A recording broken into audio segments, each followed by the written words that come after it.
अचानक असा प्लॅनिंग झाला, की आम्ही सरळ मुंबईला पोहोचलो. कसं काय ते पुढे तुम्हाला त्याआधी मम्मीकडे आलेल्या पाहुण्यांचा पाहुणचार आज माझ्याकडे होता आणि पाहुणे मुळात ना व्हेजिटेरियन आहेत. त्यामुळे इकडे सगळं व्हेज स्वयंपाक चालू होता. इकडे मी अख्खा मसूर मसाला बनवला होता आणि बाजूलाच ना मी कुकरला पुलावही लावला होता. आता हे 2 आयटम झाले. त्यानंतर इकडे मी चपाती केली आणि बाजूला ना पापडही तळून घेतले. सगळा स्वयंपाक अगदी छान झाला होता. त्यानंतर सगळे पाहुणे जेवायला आले.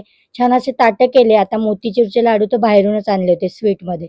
त्यानंतर पाहुण्यांची ओळख तुम्हाला करून ही आहे माझी आजीबाई. त्यानंतर हा माझा मोठा भाऊ आहे, जो की माझ्या काकाचा मुलगा आहे. त्यानंतर या वहिनीबाई आहेत मोठ्या आणि सर्वजण आले. त्यानंतर आम्ही जेवायला बसलो. अचानक मुंबईला जायचं प्लॅनिंग मी तुम्हाला स्टार्टिंगला सांगितलंच होतं. त्याचं कारण असं आहे, आता आलेल्या पाहुण्यांना मुंबई बघायची होती. सोबत दिवसाचं मुंबईला निघालो तर आता ही जी उन्हाळ्याची गरमी आहे, त्या गरमीला बघताच ना मुलांना घेऊन जाणं शक्यच नाही. त्यामुळे आम्ही रात्रीचा प्लॅनिंग केला आणि तोही अगदी मोक्यावर केला. तेव्हा कुठे आम्ही जेवण-खावण करून मुंबईला निघालो.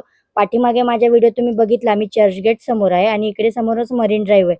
समुद्राची गार हवा, छान असा वॉक केला.